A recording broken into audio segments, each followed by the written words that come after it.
Welcome to the very first episode of Mutt-Day Morning News. I'm Fen, the titular Mutt, and oh boy, was there some news last week, so let's dive in. Hey all, have you heard of Homestuck? Don't worry, if you yet remain ignorant, cherish that, and I'll do what I can to aid you while informing on this buck-wild-ass story. Homestuck, which ran from 2009 to 2016, is generally referred to as a webcomic, but was more of a multimedia experience, including numerous Flash animations and occasional browser games. So back in 2019, the imminent death of Flash was kind of a big deal for the Homestuck community, archivists, the IP's original creator, Andrew Hussie, and Viz Media, its publisher since 2017, or at least one would assume it was a going concern for them. Despite that, Homestuck.com has degraded over time to the point that it looks like, well, that now. Since 2020, the best way to read Homestuck has been the unofficial Homestuck collection. The UHC was made up of two parts, an offline reader program developed by Bambosh and Geo, and the Asset Pack, an archive of the assorted materials that made up the once freely available comic. That last bit obviously put the collection in sort of a weird space. They were hosting both a program they owned and an asset pack of Andrew Hussie's copyrighted work on the same GitHub page. But until recently, Hussie actually recommended the collection himself on Twitter and on his own Linktree, which for a while was his only social media presence outside of Instagram. So with that background mostly established, on Friday, August 8th, every link that used to host the UHC was suddenly redirecting to an in-depth article written by Geo titled "The Unofficial Homestuck Collection Taken Down." See, in addition to being a programmer, archivist, and major Homestuck community member, Geo is a writer with a level of journalistic rigor and integrity I actually find kinda hard to make a joke about. Just as an aside, he actually writes about a wide variety of topics, so if you, like me, only heard about them from their previous reporting on Hive swaps, I'll be kind and say troubled development. I recommend checking out his archive. It's deep and wide and covering a wild variety of topics that are utterly fascinating and deeply involved. In the article, Geo lays out a timeline of lies, aggression, legal threats, and weirdly obvious cat's paws, with the receipts to back them up. In brief, back in 2023, Bambosh and Geo were contacted by a representative of the Homestuck IP looking to collaborate in some way regarding the collection, going so far as to say Andrew actually wanted to add content to it. Bambosh and Geo responded favorably after making sure it was clear that Geo was not an optional part of any collaboration. You'll note that I have this screenshot up from Geo's own article on why. I alluded to it before, but Geo's been a target of Hussie's ire in the past.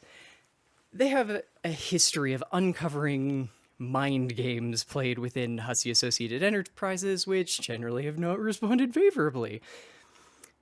If you'd like a more complete breakdown and have time to kill, I recommend the two videos done by Sarah Zed, A Brief History of Homestuck, and its follow-up, Homestuck Sent Me a Legal Threat, and Then It Got Worse. Yes, those are really both of their titles.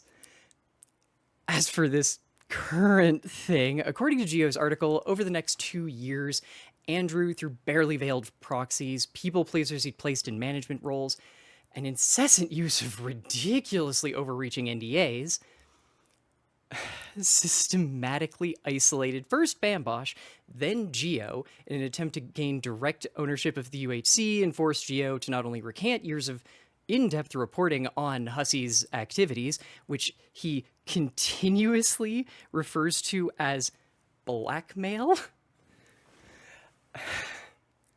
but effectively start playing PR manager for Andrew Hussie and the Homestuck IP. This obviously didn't happen. Instead, Hussie, stripped of all other proxies, began refusing to communicate to Geo through anything besides lawyers, where he was obviously obliged to only refer to Geo by their dead name. Here they also used legal threats and DMCA claims to demand the takedown of the UHC, leaving only the fork made by the Homestuck Independent Creative Union available. The UHC was developed on GitHub and has an attributable license such that you can make a fork of it if you still attribute the original work to Geo and Bambosh. However, it is notable that the HICU's fork has already also come under fire from Geo because it began proclaiming itself to be an intentional successor to the UHC without his or Bambosh's input, say-so, or any kind of agreement to such. Oh, also, the HICU are allegedly, allegedly, that I part, the titularly independent, because they're supposed to be separate from Hussey. In theory, it's a group of creatives who have rights to create within Homestuck's IP. Through Geo's reporting and some remarkably inept shell games, it turns out that the HICU also, just so many acronyms with H's in it are annoying to say. Why have you done this? The HICU have revealed that they are functionally indistinguishable from Homestuck Inc., aka Andrew Hussey. Normally, that's where this story would end. Homestuck is a big IP, but that's just it. It's an internal fandom IP. It has large circles, and there are definitely some folks dedicated to paying attention to its drama and also weird instances of abuse by its primary creator. But that wouldn't necessarily break containment from those circles. However, the next day, on August 9th, Spindlehorse, the studio run by Vivienne Vizipop Medrano, also an arguably fairly controversial face within the animation industry, let's say, for some justifiable and some not so justifiable reasons, hosted a panel at Animate Orlando, a GalaxyCon event. If you're having trouble finding it, I personally did because of that. Viewers were forewarned that the studio had two different announcements to make, one major, one minor. Helliverse fans were fairly disappointed that neither announcement was actually for them, while others were mostly just confused because the minor announcement was that they are opening an entire second studio in Australia called Spindleroo. That's because the major update was a Homestuck animated trailer. So that's a thing. Partnering with Vizipop was always going to stir some folks up. As I said, she's a fairly contentious figure. Like Hussey, she has obsessive and fervent fans, and the same could be said of her haters. But it was also rather impressive how quickly folks noticed that of the 6 people credited on the trailer, 4 voice actors, Andrew Hussey and one of the writers from Spindlehorse, one of them, namely Brandon Jay, the voice actor for Cat Car, had previously done work on the Turf Wizard sports game that came out last year, because apparently there was one of those that I forgot about too. In short, Andrew Hussey managed to get everyone talking about the animated version of his comic connected to an ontologically evil IP, another fairly controversial creator, and do all of that the day after the links used to answer every instance of how do I read Homestuck asked on the internet since 2020 has now been replaced with a link directing to examples of Hussey's years and years of abuse.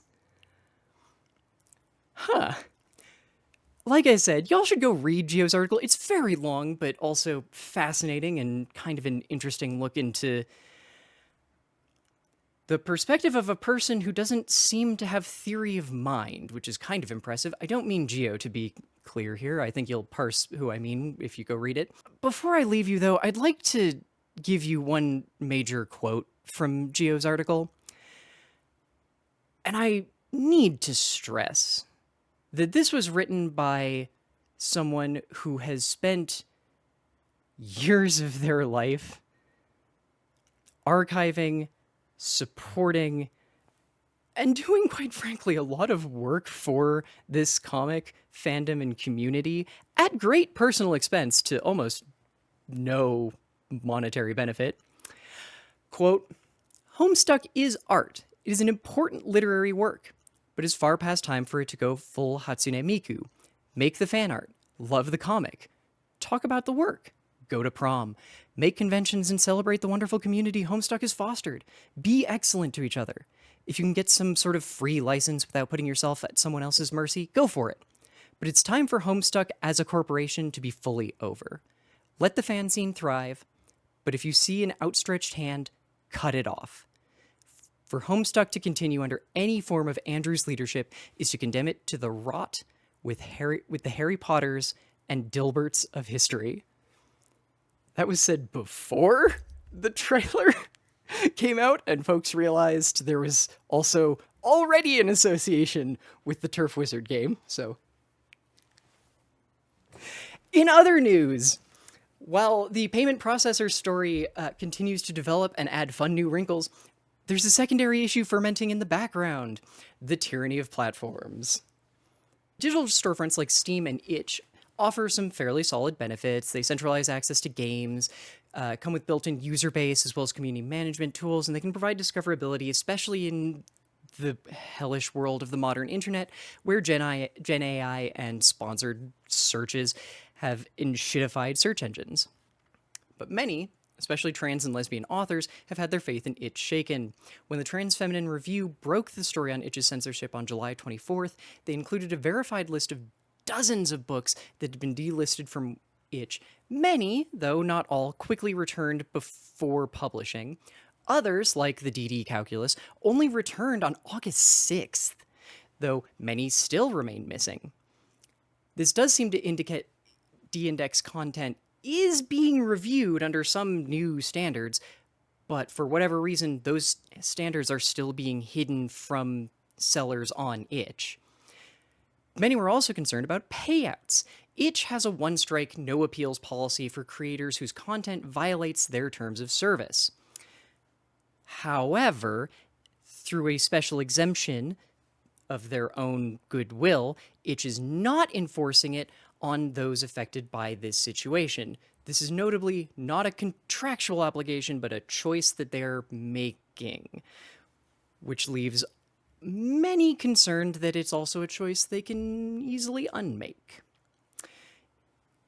In addition, it was cold comfort to many of the same authors who started reporting payout delays. On August 7th, several authors finally reported payouts that had been delayed for 10 to 17 days were finally clearing. However, there was a little important detail on that. On August 6th, Anago Studios paused Itch sales of its game Vintage Story, one of the best-selling games on the platform, because they allege Itch, quote, are withholding a six-figure sum of our revenue share. Rather brave to pull with a studio who needed to have an FAQ on their site about why they're not on Steam. They explain in that FAQ the discoverability and drive for unchecked growth that Steam perpetuates is not something they terribly care to pursue, as well as legitimate criticisms with the indefinite license rental as purchase game sales model that Steam uses, and the price parity locking it forces while taking a 30% cut to account for benefits that they don't actually want. So they just aren't on Steam. It should also be noted that per Anago Studios themselves, they have been requesting these payouts since May and have attempted to contact Itch privately, who have ignored them. In her piece covering the itch.io bans for the Trans News Network only yesterday, Mira Lazine spoke with dozens of queer game devs, authors, and cartoonists who no longer felt safe on the platform. But what can we do about it? Well, we can yell at payment processors, as Anna Valens and many others have been helpfully assisting folks to do, which I obviously recommend you should also be doing. We can demand better from itch, but we can also do some things for ourselves and learn from the past.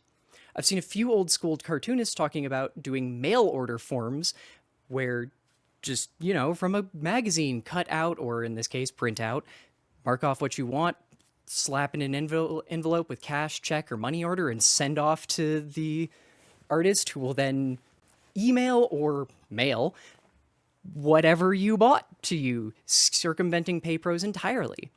If you'd like a more Web 1.0 method, Anigo is the great example, selling their game directly on their website.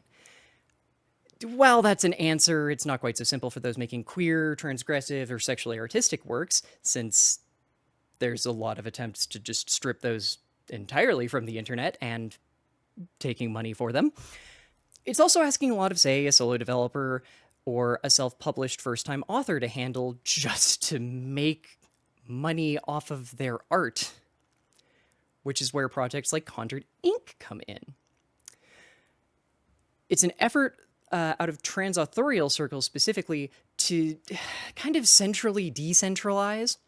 Their plan is pretty unique. The main site isn't a platform from which anything is sold so much as a hybridization of like a web ring and a catalog. The idea is that once the project is up and running, creators will be able to use their tools to build simple shop-enabled sites or just plug in their own shop-enabled sites. Then connect with pay pros comfortable handling whatever level of sexual or other content it is that they expect to want to sell. So each shop will have an individual relationship with the payment processor instead of the platform being able to act as a de facto overarching censor. We have options. They're not the most convenient, but when living under globally encroaching fascism, I'll take what I can get, or carve out. And I'd be lying if the idea of getting cash in the mail with an order form, all to email someone an EPUB of my poetry or smut, sounds fun to me. For the final scripted story of this week, well, I hope a roundup of global fascist policy developments won't be how I regularly end this show, but given the world, it very well may be, so let's get to it. After signing the executive order last month seeking to criminalize homelessness and mental illness, the US President Donald Trump has federal agents terrorizing the country's capital all weekend before an unhinged, even by his standards, rant on Truth Social, where the repeatedly impeached man called for mass forced exodus of DC's homeless. This morning, between a curfew and threats of mobilization of the National Guard, the US president looks to be attempting to declare martial law in the district, as he attempted to do in LA earlier this year. As such, it's important to remind you that LA has not stopped protesting. Despite police and military brutality, despite an intentional lack of coverage, LA has not bowed, and it's unlikely DC will either. In less hopeful news, Wikipedia's challenge to the UK's Online Safety Act was dismissed early this morning. The free online encyclopedia has historically refused to bow before censors, but its hosting of queer information as well as adult images, which is to say frank depictions of genitals on encyclopedia pages covering those topics, has landed the entire site under the Online Safety Act's most stringent Category 1 regulations. Not only has this already locked those in the UK out of the encyclopedia without submitting to the ID verification, cutting off everyone under 18 from the largest shared informational repository on Earth, but it would also require Wikipedia to catalog and maintain a database of their contributors, many of whom volunteer anonymously to protect their identities from stalking, lawsuits, or even imprisonment, depending on the country that they're writing from. OSA is also causing issues for previously mentioned itch. As in addition to the whole payment processor snafu, itch also failed to get any kind of system ready for the OSA. So in the UK, large sections of the site, notably the pages of queer writers and artists especially, simply display the page is blocked in the user's country and cannot be accessed. And as the final update on global fascist movements over the last 24 hours, it was confirmed late last night that Israel assassinated 4 of the 5 remaining members of Al Jazeera's journalist team based in Gaza City, including the reporter Anas al-Sharif. The reporters were killed in an airstrike on a journalistic tent just outside Al-Shifa Hospital. Israel has also confirmed the deaths, though they have already begun spinning the narrative that Anas al-Sharif was a member of Hamas, which of course justifies bombing a tent full of journalists covering Israel's genocide of the Palestinian people, to say nothing of the clear threat to a hospital left standing in Gaza. Hey, all, very obviously recording this after the fact. Thanks. This was kind of a spur of the moment thing that I've been wanting to do it for a while and just decided to finally commit and throw this one together on stream. The plan is for this to now be a regular, ideally every Monday, thing, because I'd also like to use this as a place to remind folks to come join the community in the Discord, because we also do movie nights in the Discord on Monday nights, so it's a great place to go, hey, by the way, when I start doing this is also when we post the poll, because we always put up, if I can help it, 3 movies, and we'll watch at least 2 of them probably, but I base the order at least on which ones win and all that jazz. But I don't know, I have been wanting to do something like this for a hot minute, and I think it's important for folks to stay informed, not just on the little niche things that are important to them, but just to get maybe a couple of, here are some stories that I feel like folks might not have been as aware of. As this goes forward, I would obviously like to put a lot more work into it and have like graphics more ready. You're seeing the recorded version here, so I have like some extra images added and things, but I do want to have something at least slightly more professional, despite the fact that, yes, I am 100% game for this outfit and doing all of this from a dog bed, because have you met me? Actually, if this is the first time you're seeing me, probably not, but this is pretty normal for me. I would still like to have the graphics and things and be slightly more prepared. I really did write most of these stories in like the 24-ish hours lead up. Part of that was because they kept fucking happening, but yeah. There's also going to be a bunch of stuff after this that's just like the rest of the stream. Well, I guess I'll put that as its own thing, but just the rest of the stream was also still a discussion of news and such, so I will put that up too. I'm just not going to be citing it or doing anything necessarily with it. Yeah, I think that's pretty much it. Thank you very much to all of the folks who support on Twitch, as well as you're probably seeing this on my website, so if you support on fen.gay, thank you very much. But if you're seeing this on YouTube or somewhere else, you can probably support me there, maybe, who knows. But you can definitely find me over on patreon.com/fen, coffee.com/fen, fen.gay, bluesky.com, or bluesky.